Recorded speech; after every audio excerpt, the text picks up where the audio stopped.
A very warm good afternoon to all the members seated in this august gathering. It gives me great pleasure to extend a cordial welcome to all the esteemed guests who have come to participate in the first convocation of the Central University of Himachal Pradesh. The entire teaching fraternity, consisting of deans, heads, associate and assistant professors, research scholars, have assembled here to share your movement. They toiled hard to shape your lives day in and day out for 2 years by infusing intellectual and cultural values. Let us feel deeply indebted to them and extend them a grateful welcome. Welcome to all of you.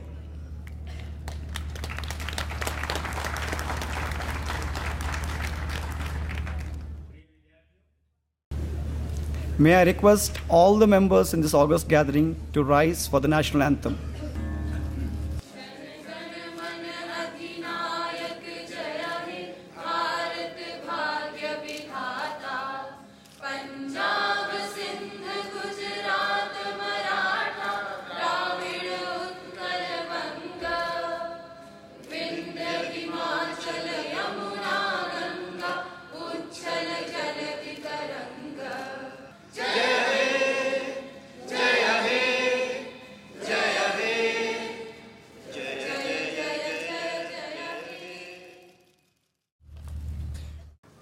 I request Honorable Chancellor to permit the candidates to be awarded medals and award to be presented. Let the candidates be presented. Kumud Sharma, daughter of Shri Suresh Kumar Sharma.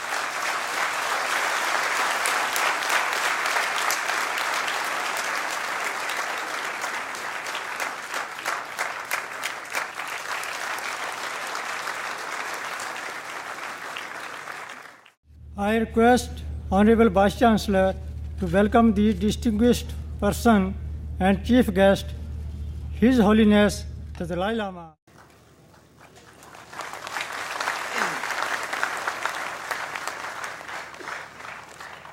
We are privileged that the first convocation is being blessed by His Holiness the Dalai Lama.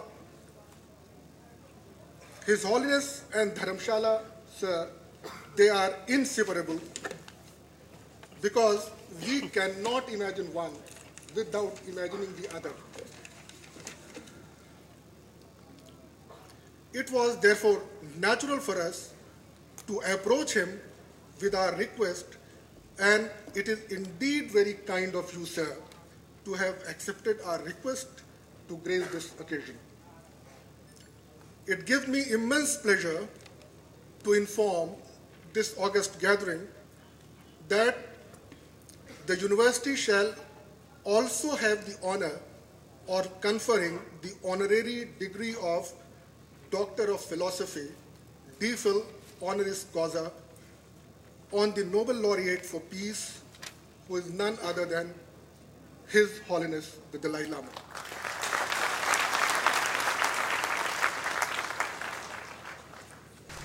On this red letter day, marking the first convocation of the university, by virtue of the authority vested in me as the Vice Chancellor of the Central University of Himachal Pradesh, I request, Honorable Chancellor, that you may be pleased to graciously confer upon His Holiness the Dalai Lama the honorary degree of Doctor of Philosophy, D.Phil honoris causa, for his outstanding contributions and services.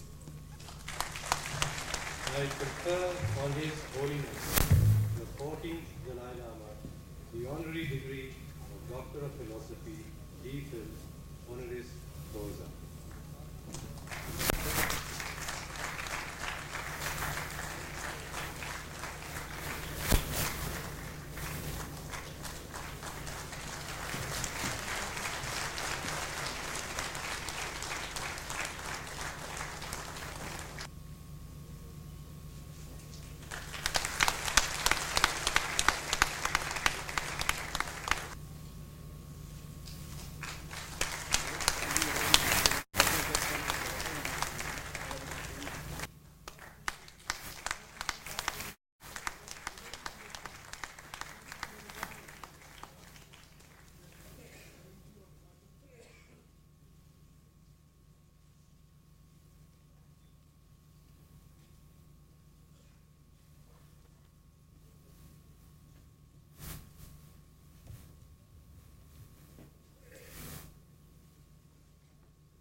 it is my proud privilege to now invite His Holiness the Dalai Lama to deliver his convocation address.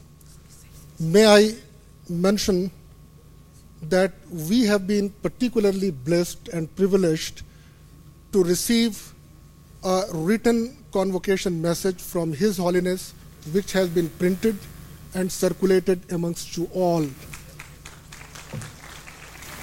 so that this pearl of wisdom remains with you for your memory. I request His Holiness to deliver his convocation address in his usual style of impromptu and extempore. His Excellency Dalai Lama.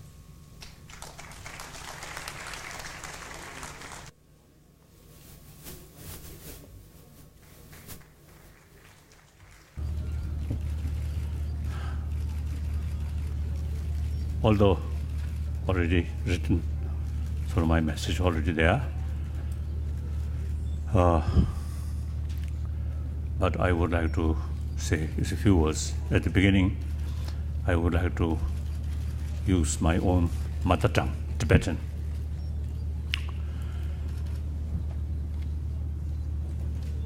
Ta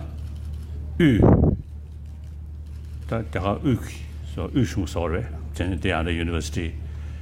Ta Sugu Kamanguli Vanane, ta Himachal ta Zula Labde Entertus, the Jus, Jatova, Hajan Kavachunla, and Azo Taga Zula Labde, Unzinaba, and Kiganaba, and Ludunaba, Chan Samararia, to Shishui. So it's been a great pleasure and honor for me to attend this convocation ceremony of Central University of HImachal Pradesh, which is one of the central universities set up by UGC in India. And I'm very thankful for your invitation. And I would like to thank everyone, the Chancellor, Vice Chancellor, Register, and others, as well as the faculty and all members of this university.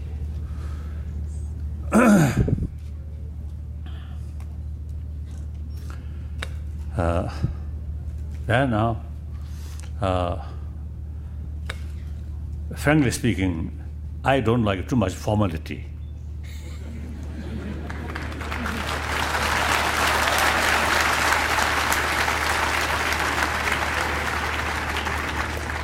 Reason, since my childhood, according to Tibetan tradition, that young boy is put on throne and everything, very formality.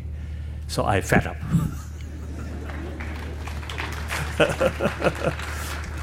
And actually, too much formality sometimes it create additional barrier. Not much use. After all, we all same human being.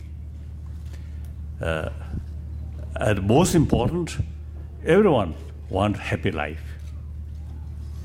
And everyone have same right to achieve happy life.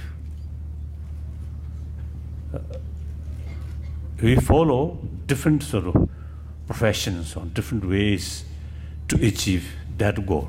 That's happy life. So now we should be serious how to achieve happy life, meaningful life, sensible life. Very purpose of education is actually reduce our ignorance, because always there is gap, appearances and reality. So education supposed to reduce that gap and getting fuller knowledge about the reality. Because our aim, goal, happy life must achieve through realistic approach. Just wishful thinking, right? Wishful thinking. Or even sort of prayer. Of course, I'm Buddhist monk. In my daily life, I do pray. And in fact, every day, about 5 hours, prayer, meditation mainly, analytical meditation, analyze. However, the real effect must come from action, not just desire or wish or even prayer. So therefore, if our method or way of approach become unrealistic, then no matter what sincere motivation and reasonable goal will not achieve. So, very purpose of education is to fulfill that goal and getting fuller knowledge. The goal, the path, how to achieve, and also is very important to know present condition. Without thinking the present sort of condition or states, just thinking about method or goal also become unrealistic. So we have to get fuller picture about what the present condition. And on that basis, how do we build happy life? Then I think firstly, I want to express my deep congratulations those students who got this degree out of your sort of lot of effort.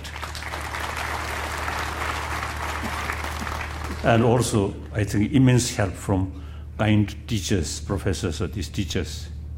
So I would like to express my congratulations.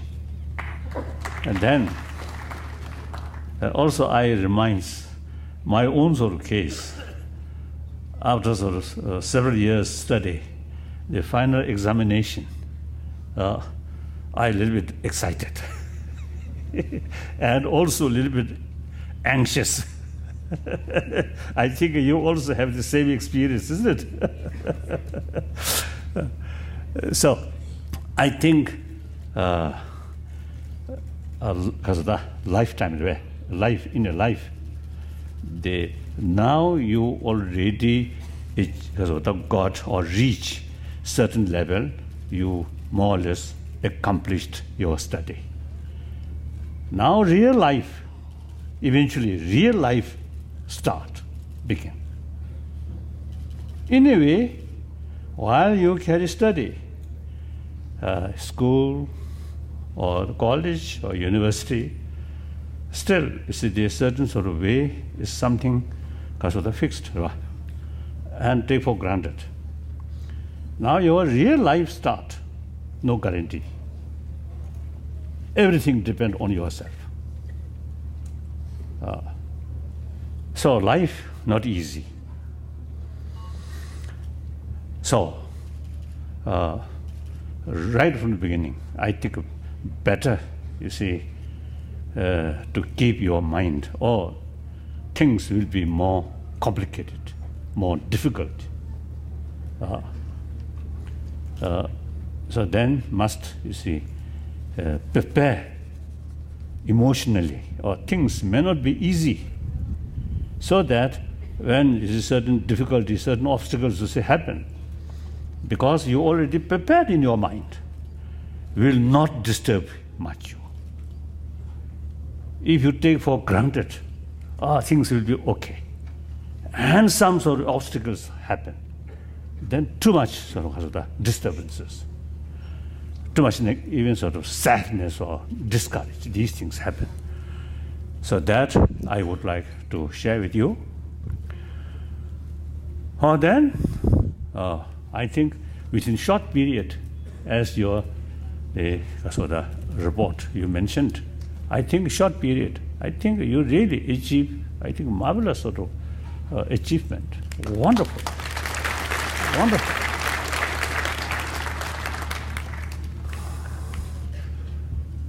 Now I want to share some of my sort of feeling or view. India, Arya Bhumi, we should call Arya Bhumi, the great nation, even population-wise. I think after China, India, great sort of populated sort of nation. And meantime, India become most populated democratic country. And naturally, very important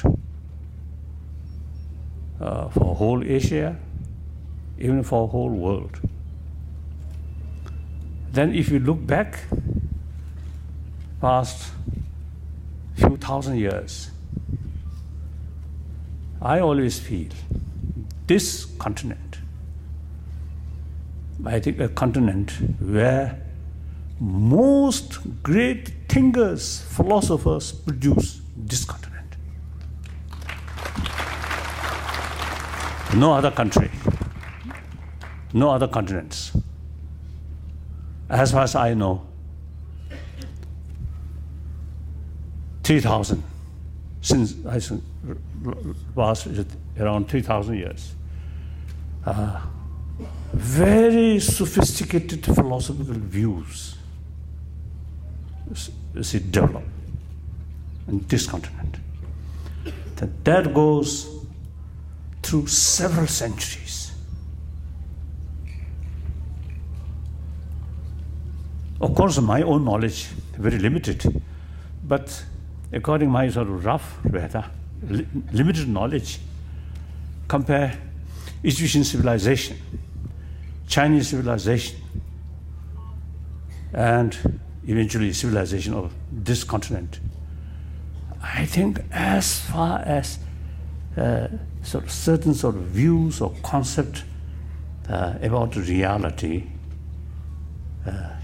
in various levels, I think most sophisticated philosophy developed in this continent. That's clear.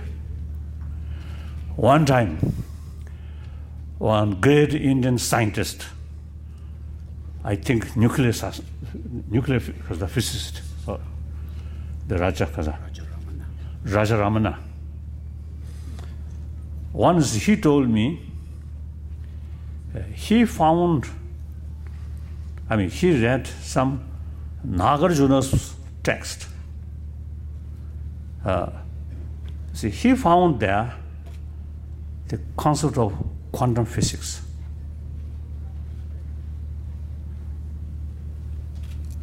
In the world or in the West, quantum physics is something new, recent centuries. But then he told me, in this country, before 2,000 years, already developed the concept of quantum physics.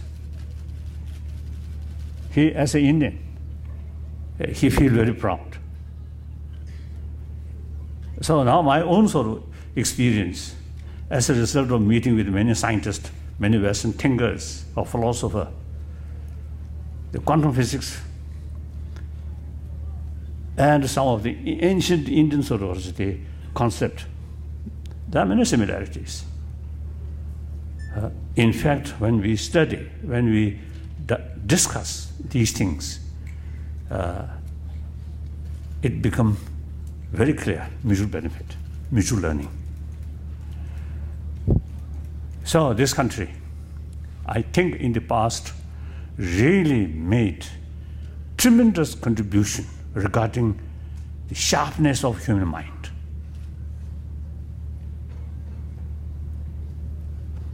Philosophical field and the logical field, logic's field, really.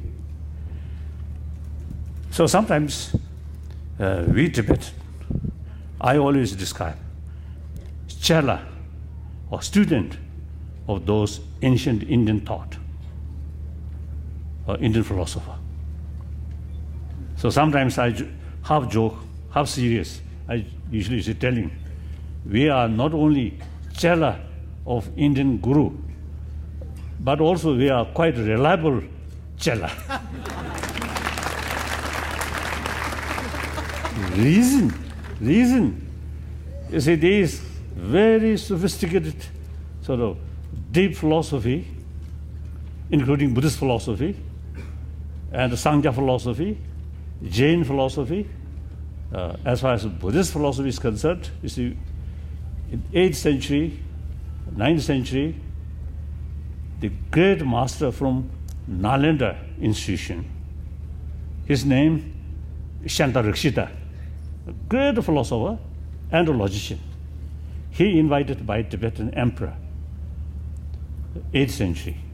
He introduced Buddhism according to Nalanda tradition. So the Nalanda tradition is combine philosophical views and logics. So Shantarakshita himself, great logician. All his writings, he always used reasons like that. So in any way, therefore, I mean, you see, while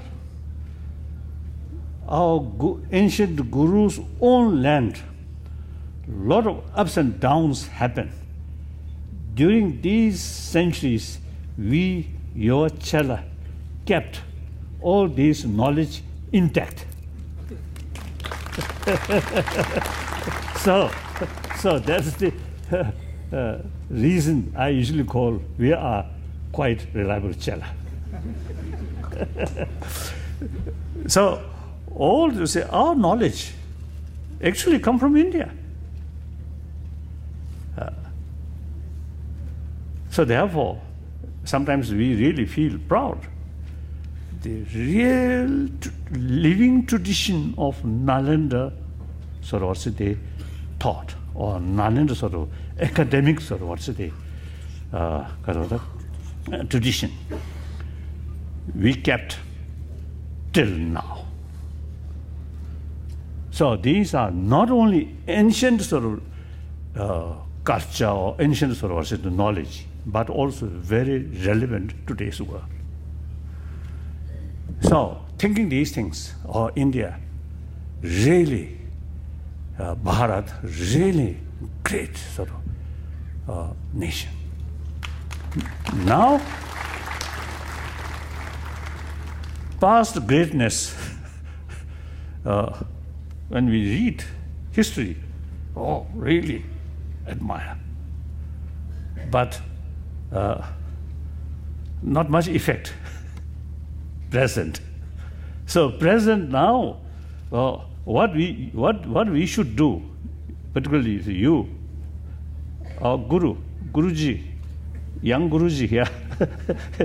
Now, combination, ancient Indian rich sort of thought, right? And modern sort of thought, modern education must combine. If you simply copy the modern education from the West, actually in this country, British introduced this modern education. Wonderful. Without that, we cannot develop.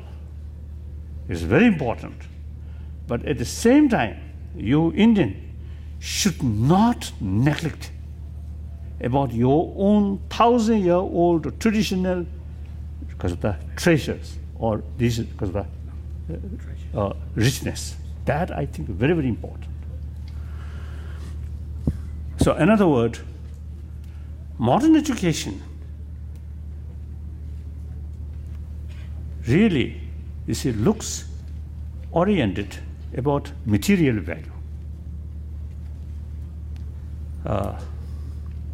We are human beings. Not only just physical, but also emotions there. So material value provide only physical comfort, not necessarily mental comfort. Sometimes I feel those educated people's mental state and not so educated people's sort of mental state, sometimes I doubt. More educated, more sophisticated mind, perhaps more visions, more expectation, more ambitions. As a result, more jealousy, more distrust, more anxiety. So result, the very educated person, but in a world, too much sort of anxiety. And that eventually leads depression, loneliness. So, number of my friends in the West, very good education, economic condition, money matter also, very good, but as a person, unhappy person. It is fact. So therefore, now in the West, among some sort of medical scientists and some great sort of scientists as well as thinkers, philosophers, see, many of them now get some kind of sort of now experience the material value. There is a limitation. Material development alone will not develop healthy individual, healthy family, healthy community. So therefore, because the very existing education system is very much oriented about material value, this is not sufficient. We have, as I mentioned earlier, we have this emotion. So now ancient Indian sort of, or say the knowledge, is really dealing with our emotion. So once, in order to deal with emotion, I usually used to call hygiene of physical, hygiene of emotion. So in order to deal with emotion, we should have some knowledge about world of emotion, world of mind, world of consciousness.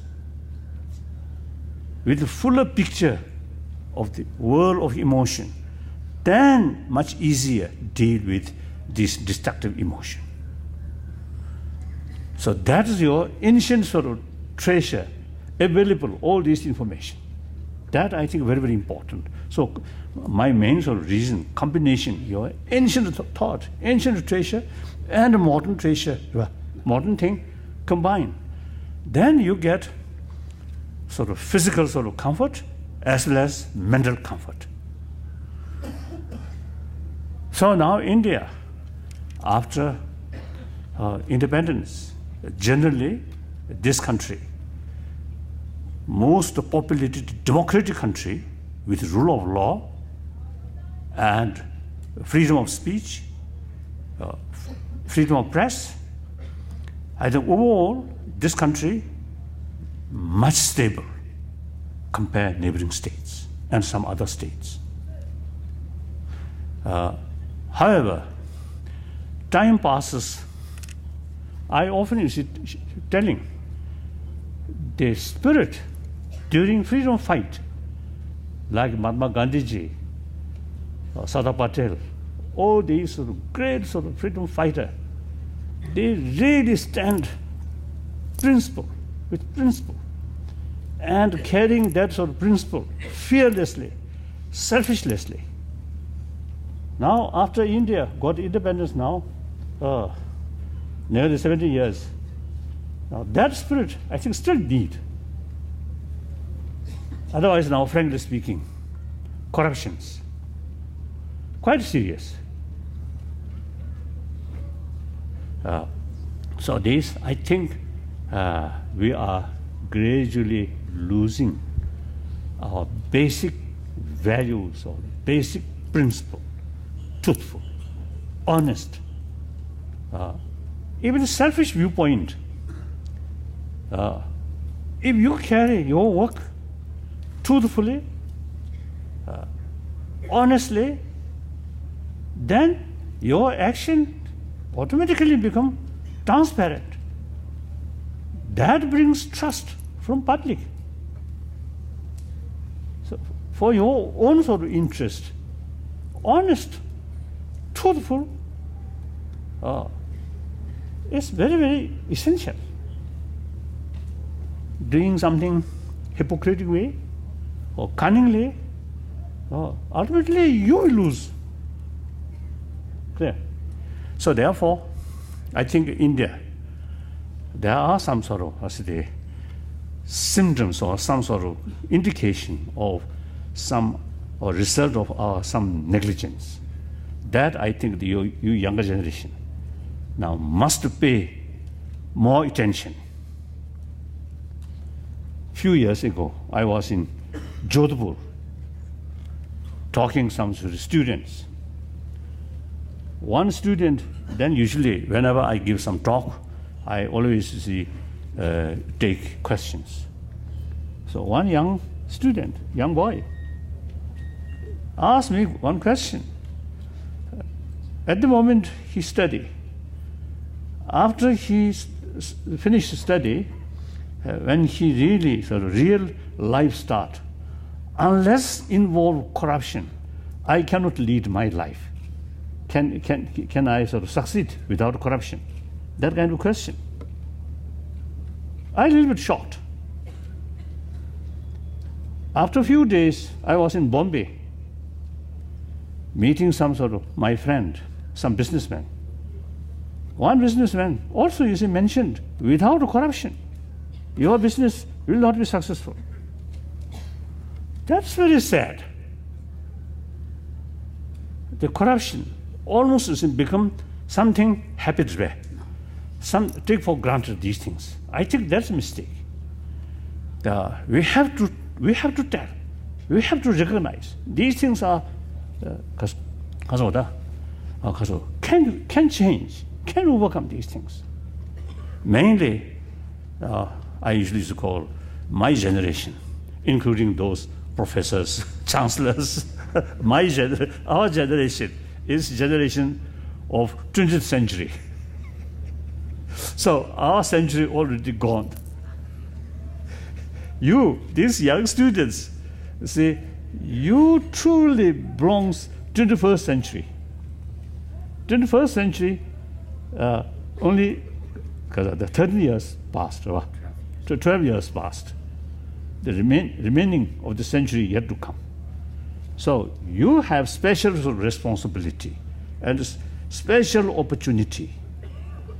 You see, to try to make this 21st century be century of peace, century of love, century of compassion. Then many man-made problems will reduce. Natural disaster we cannot do much. If we develop more sense of concern of others' well-being, then there is no room to cheat other people, to bully other people, isn't it? To exploit other people. Then all these, the wrong habit rates, all these gradually reduce. So in order to develop moral principle, if we rely on religious teaching, effect limited. On this planet, religious faith over 3,000, 4,000 years, religious faith come. Really, it brought immense benefit to millions of people, even today and future also. But still, 7 billion human beings, quite big portion out of 7 billion, actually non-believer. And among those believers also, not very serious. So among the religious people, some corruptions, some scandals happening. That's the indication. Those believers, not very serious. Religion take as a sort of habit, custom, like that. So therefore, now the only way to build healthy society, healthy humanity, more compassionate humanity must go through education. So education, please, you see, think more seriously, and particularly teachers, you must sort of, make clear your students ultimate source of happy life, successful life, and also ultimate source of, you see, the friendship ultimately depend here. Warm-heartedness, not money, not power, not just sophisticated sort of intellectuals. So therefore, please, you see, the concerned people, pay more attention while you are giving them education, as I mentioned earlier, mainly material concerning material development. Meantime, you must pay more attention about how to build, you see, healthy person. That means more compassionate person. More compassionate person, automatically sense of responsibility automatically come. Sense of community automatically come. So these are, I think, something important. So now here, young but a university with long future and very important sort of institution. This institution actually producing one generation who really makes differences of your own area and as well as the country and global level. So please think more seriously these things. Then, on one point, now I forget. Perhaps next time. The one point also there, now forget. So thank you very much.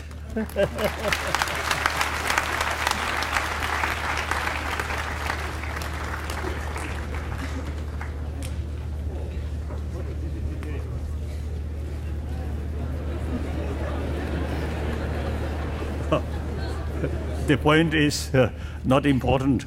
You say, you give me this honorary degree as a philosophy way. So actually my own sort of knowledge is very, very limited.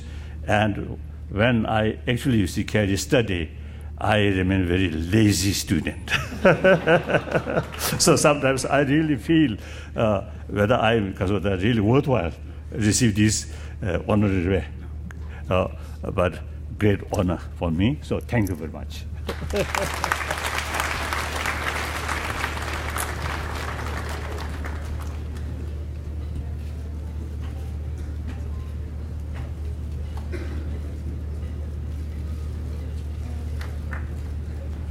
Honorable Chancellor, may I request you to make your concluding remarks and grant me the permission to declare the convocation closed.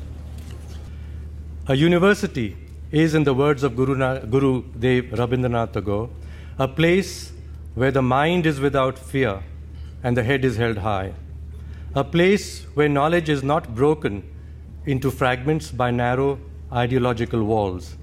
A place where the clear stream of reason has not lost its way in the dreary desert sand of dead habit. Let us unite in ensuring that from these auspicious beginnings, these springs of clear water, blessed by His Holiness, a clear stream of reason will flow into a great university. With these words, I permit to close the convocation.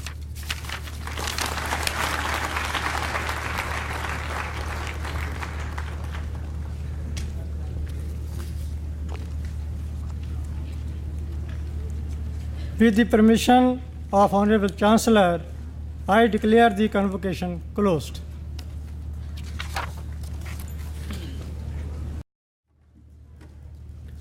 गणमन अधिनायक जय हे भारत भाग्य विधाता पंजाब सिंधु गुजरात मराठा द्राविड उत्कल बंगा विंध्य हिमाचल यमुना गंगा उज्ज्वल जलधि तरंगा तव शुभ नामे जाहे तव शुभ आशीष मांगे गाए तव जय गाथा जनगण मंगलदायक जय हे भारत भाग्य विधाता जय हे जय हे जय हे जय जय जय जय हे